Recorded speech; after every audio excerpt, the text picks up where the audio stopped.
안녕하십니까. 카이스트 김신영 교수님 연구실 박사과정 대학생 오윤희입니다. 발표를 시작하도록 하겠습니다. 그럼 제가 제목에서 나와 있는 대로 먼저 하나씩 설명드리도록 하겠습니다. 먼저 생분해성 미세입자의 미세유체공학적 설계에 대한 설명입니다. 이 약물 등의 물질은 주로 사용될 때 그 자체로 사용이 되기보다는 이러한 미세입자 안에 담지하여서 주변 환경으로부터 직접적으로 방출이 되는 것을 막아주고 타겟 환경에 방출이 될 때 제어된 속도로 방출이 될 수 있도록 해주고 있습니다. 근데 이러한 균일한 크기의 미세입자를 만들기 위해서는 이런 다음과 같은 유리모세관 형태의 미세유체 시스템을 이용해서 만들어집니다. 이렇게 물질을 담지하는 미세입자를 만들기 위해서 그 뼈대로 많이 사용하는 물질이 바로 폴리락틱 애시드라는 생분해성 물질입니다. PLA는 유기윤매에 약물 등의 물질과 윤회된 후에 이러한 미세유체 장치를 이용을 해서 에멀전화가 됩니다. 그리고 윤매가 증발이 되면서 PLA와 약물만 남아있는 미세입자로 굳어지게 됩니다. 이 미세입자가 약물이 방출될 수 있는 환경에 노출이 되게 되면 이 PLA의 에스터 그룹의 가수분해와 약물의 방출이 동시에 이루어지게 됩니다. 그래서 저희는 이 본 연구에서 기존의 이 PLA 미세입자를 이 하이드로젤 막으로 한 번 더 감싸 주어서 담지 물질의 지속적 방출을 가능하게 하였습니다. 이렇게 지속적인 방출은 약물의 급속한 방출을 막아주고 결과적으로 그에 따른 부작용이나 단백질의 생물적 변형 등을 막아주게 됩니다. 그리고 이 PLA 미세입자를 하이드로젤 막으로 한 번 더 감싸주면 표면에서 불균일하게 분해가 되는 것을 막아주어서 약물의 균일한 방출을 도와주게 됩니다. 뿐만 아니라 이 하이드로젤 막에 이러한 하이드로필리시티 덕분에 이 물 속에서 높은 분산 안정성을 가지게 되어서 이렇게 인비보 환경에서도 이용되기에 용이하게 합니다. 이 본 실험에서는 이 PLA와 마찬가지로 독성이 없고 생분해가 가능하고 생체 친화적인 물질인 칼슘 알지네이트 용액을 이용해서 하이드로젤 막을 만들었습니다. 이 하이드로젤 막을 가지는 PLA 미세입자를 만들기 위해 이러한 유리모세관 미세유체 장치를 이용해서 오일 이중 액적을 우선 형성을 했습니다.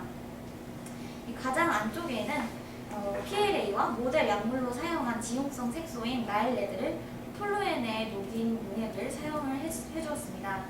그리고 중간상에는 조율 상태의 칼슘 EDTA 컴플렉스와 알지네이트를 이제 흘려주었고 마지막으로 연속상으로는 설펙턴트가 들어간 미네랄 오일을 사용을 했습니다. 그렇게 되면 이러한 균일한 크기의 더블 이멀전이 형성이 되게 됩니다. 이와 비교본으로 하이드로젤 막이 없는 PLA 미세입자도 만들어주었습니다. 같은 조건의 PLA 톨루엔 용액을 사용을 해주어서 액적을 형성을 하였습니다. 이렇게 만들어진 오일 이중 액적은 연속장으로 쓰였던 오일에 3% 아세트산을 추가한 산성 오일 안에 받아주게 됩니다. 이렇게 되면 이렇게 모인 이중 액적은 코어에서는 톨루엔의 증발이 일어나게 되어서 단단한 구형의 고체 PLA 코어 입자를 형성하게 됩니다. 이와 동시에 이제 더블 에멀전이 아세트산이 용해된 오일 안에 들어가게 되면은 중간상으로 이제 아세트산이 확산이 되게 되면서 이 에멀전의 pH가 낮아지고 이에 따라서 칼슘 EDTA 컴플렉스에서부터 칼슘 이온이 해리가 되게 됩니다. 이가 이온을 가지는 이제 칼슘 이온 하나가 1가 이온의 알지네이트 체인 2개와 결합을 하면서 다음과 같이 하이드로젤 막을 형성하게 됩니다.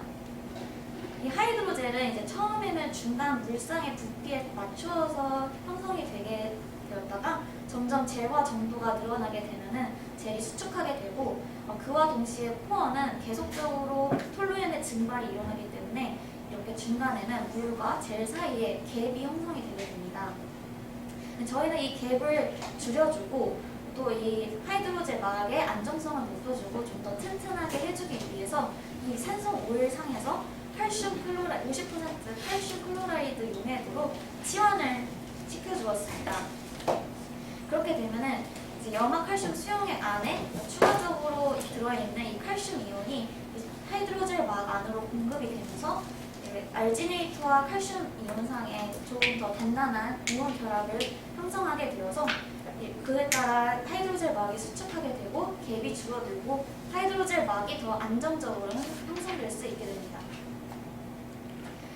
이 앞서 설명드린 과정을 보여드리는 이 영상과 이미지입니다. 말씀드린 것처럼 이제 더블 이멀전이 산소물 안에 들어가게 되면 코어의 수축과 하이드로젤 막의 형성이 동시에 일어나게 됩니다. 그리고 이러한 미세 입자가 염화칼슘 수용액으로 분산이 되게 되면 다음과 같이 갭이 줄어들고 하이드로젤 막이 더 튼튼해지게 됩니다. 이 미세 입자를 오일에서 염화칼슘 수용액으로 치환을 시켜주는 과정을 저희는 세컨드 크로스 링킹이라고 불러줍니다. 이 세컨드 크로스 링킹을 거치지 않은 입자가 다음과 같이 소듐 리치 한 환경으로 옮겨지게 되면 이렇게 형성되어 있던 하이드로젤 막이 분해가 되어서 사라지게 됩니다. 그렇지만 아주 적은 농도로라도 0.1% 농도로라도 세컨드 크로스 링킹을 거친 미세 입자는 이렇게 소듐 리치 컨디션에 있다 하더라도 다음과 같이 하이드로젤 막을 잘 유지하고 있는 것을 볼 수 있습니다. 이처럼 하이드로젤 막의 안정성을 위해서는 세컨드 크로스 링킹이 필수적이라는 것을 알 수 있습니다. 저희는 이 세컨드 크로스 링킹의 영향을 알아보기 위해서 다음과 같이 서로 다른 5가지 농도의 염화칼슘 수용액을 준비하고 여기에 이 미세 입자를 분산시켜 보았습니다. 이 사진에서 보실 수 있듯이 염화칼슘 수용액의 농도가 높아질수록 갭의 크기가 점점 줄어드는 것을 알 수 있습니다. 그리고 이는 하이드로젤 막의 안쪽 반지름과 PLA 코어의 반지름 사이의 그 비율이 점점 1로 줄어드는 것으로도 이 갭이 점점 줄어든다는 것을 증명하고 있습니다. 또한 바깥쪽 반지름과 안쪽 반지름의 차이에 따라 구해지는 하이드로젤 막의 두께가 염화칼슘 수용액의 농도가 높아질수록 줄어드는 것으로도 보아 가교도가 증가했다는 것도 알 수 있었습니다. 저희는 세컨드 크로스 링킹을 거치지 않은 이 샘플과의 하이드로젤 막의 상대 부피도 비교를 해보았는데요. 이 미세 입자가 아주 적은 농도로라도 세컨드 크로스 링킹을 거치게 되면 막의 부피가 급격하게 감소하게 되고 이에 따라서 이제 막에 들어있던 알지네이트의 비율도 초기에 1.5%에서 17.9%까지 증가하는 것을 볼 수 있습니다. 이러한 모든 결과들이 염화칼슘 수용액의 농도가 증가하면 가교도가 크게 증가한다는 것을 말해주고 있습니다. 그래서 저희는 이 갭을 최소화하고 가교도는 최대화할 수 있도록 이 50% 염화칼슘 수용액으로 세컨드 크로스 링킹을 진행했습니다. 이 조건에서는 이제 하이드로젤 막이 강염기 조건에서도 최소 27시간 이상 변하지 않고 잘 유지가 된 채로 이 PLA 코어만이 염기 촉매에 의한 분해가 일어나서 PLA 코어만이 분해가 되는 것을 알 수 있었습니다. 이 결과는 이 단단히 가구된 하이드로젤 막이 인비보 환경에서도 사용하기에 충분하다는 것을 나타내주고 있습니다. 저희는 이제 PLA의 분해 거동을 알아보기 위해서 이 미세 입자를 0.5몰 농도의 NaOH와 메탄올의 용액과 이제 물의 혼합물을 사용해가지고 PLA의 백본에서 일어나는 에스터 그룹의 분해를 촉진을 시켰습니다. 하이드로젤 막을 가지고 있는 미세 입자의 경우 보시다시피 시간이 지나도 하이드로젤 막이 잘 유지된 채로 PLA 코어만 서서히 분해가 되는 것을 볼 수 있습니다. 그 반면에는 하이드로젤 막이 없는 미세 입자를 보게 되면 다음과 같이 막이 있는 경우보다 훨씬 더 빠르게 분해가 진행되는 것을 볼 수 있습니다. 이는 하이드로젤 막이 PLA의 분해를 서서히 늦춰준다는 것을 말하고 있습니다. 저희는 컴포컬 현미경을 통해서 이제 PLA 코어에 담지된 나일레드의 분해 거동을 관찰을 했습니다. 이제 나일레드가 방출되는 타임스케일을 정량하기 위해서 형광 세기의 변화를 초기의 값으로 노멀라이즈한 후에 지수 함수로 피팅을 진행을 했습니다. 이 하이드로젤 막이 있는 PLA 입자의 경우 방출되는 속도가 351분으로 계산이 되었습니다. 하지만 PLA 막이 없는 경우에는 그 속도가 그 시간이 207분으로 현저하게 감소한 것을 볼 수 있습니다. 이는 하이드로젤 막이 있는 경우에는 PLA 코어가 막을 통과해서 천천히 확산되어 들어오는 용액에 의해서만 분해가 일어나기 때문에 약물의 지속적인 방출을 가능하게 한다는 것을 보여주고 있습니다. 더하여 저희는 이제 하이드로젤 막이 PLA 코어를 대류의 흐름에 의한 분해로부터도 보호해준다는 것을 보여주기 위해서 앞서 같은 용액에 분산시킨 미세 입자에 오비탈 쉐이킹을 가해 주었습니다. 하이드로젤 막이 있는 경우에는 보시다시피 앞선 결과와 크게 차이 나지 않는 방출 속도를 보여주는 반면 막이 없는 경우에는 그 속도가 아주 빠르게 증가한 것을 볼 수 있습니다. 따라서 이제 하이드로젤 막이 외부의 흐름에 의해서 촉진되는 분해 또한 막아주어서 그 지속적인 방출을 크게 도와준다는 것을 또 한 번 말해주고 있습니다.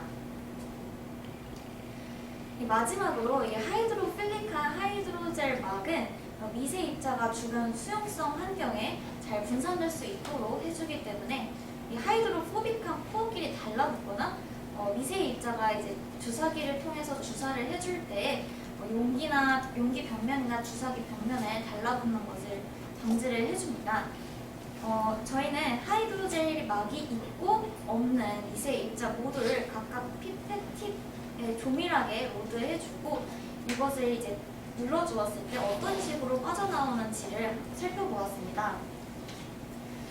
이 동영상과 사진에서 보실 수 있듯이 하이드로젤 막이 있는 경우에는 보시다시피 어떠한 잔재물도 남기지 않은 채 깔끔하고 부드럽게 피펫 팁에서 미세 입자들이 빠져나오는 반면 하이드로젤 막이 없는 경우에는 미세 입자들이 불규칙하게 빠져나오고 또한 이 미세 입자들끼리 뭉쳐서 이 피펫 팁 벽면에 어글게이트 된 것을 보실 수 있습니다. 그래서 하이드로젤 막이 이 미세 입자의 분산 안정성을 높여주고 이는 이 미세 입자가 어떠한 많은 양의 미세 입자를 소량의 볼륨을 가지고 있는 타깃 환경에 주입을 할 때 아주 용이하게 사용이 될 수 있을 것이라고 예측이 됩니다. 네, 그래서 끝으로 내용을 정리하자면 저희는 미세 유체 공학적으로 하이드로젤 막을 가지는 PLA 미세 입자를 만들었습니다. 그리고 이 하이드로젤 막을 가지고 있을 때 하이드로젤 막이 PLA의 방출 속도를 PLA 코어에서부터 약물의 방출 속도를 늦춰주고 이 하이드로젤 막에 의해서 미세 입자의 높은 분산 안정성을 부여해주는 것을 실험적으로 증명을 했습니다. 저희는 이 미세 입자가 지용성 약물을 전달하는 유용한 플랫폼으로 사용이 될 수 있을 것이라고 기대하고 있습니다. 네, 여기까지 경청해주신 모든 분들과 제 연구에 도움을 주신 교수님과 저희 연구실 구성원들께 감사 인사를 전하면서 발표를 마치도록 하겠습니다. 감사합니다. 네, 좋은 발표해주신 오윤진 연구원님께 감사 말씀드리고요. 혹시 질문 있으신 분들께서 좀 질문 주시면 감사드리겠습니다. 네. 네, 재밌는 발표 잘 들었습니다. 혹시 그 PLA가 분해되는 시험 온도를 몇 도에서 했는지 궁금하고 또 그 하이드로젤 막이 모험 아닌 체온 같은 온도에서도 잘 유지가 되는지 그거에 대해서 답변해 주시면 감사하겠습니다. 네, 질문 감사드립니다. 우선 답변을 해드리자면 저희가 이제 분해를 일으킨 연구는 3원에서 진행을 했고요. 제가 이 연구 말고도 하이드로젤 막을 가지고 있는 미세 입자에 대한 연구를 다른 연구도 진행을 해보았는데 예를 들어 화장품을 감지하고 있는 하이드로젤 막을 가진 미세 입자를 했을 때 그렇게 되면 체온에서 테스트를 해봤는데 전혀 체온에 의해 분해되는 것은 없고 그냥 오직 시온 코스가 가해질 때 그런 식으로 하이드로젤 막을 그냥 물리적으로 깨트리는 그런 식으로만 분해가 되는 것으로 확인했습니다. 감사합니다. 혹시 또 질문 더 없으십니까? 네.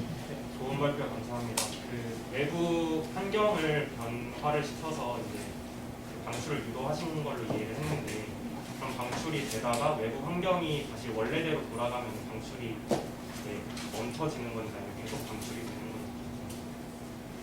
제가 그걸 실험적으로 테스트를 해보진 않았는데 일단 그렇게 방출을 유도한 채로 유지가 되어 있던 상태로 해서 다시 원래대로 그렇지 않은 상태로 하더라도 이미 그 안에서 일어나던 방출이 되던 그런 어떠한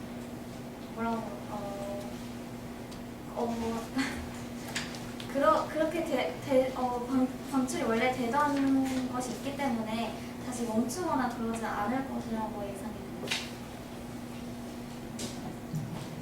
네, 그러면 이제 질문 하나 더.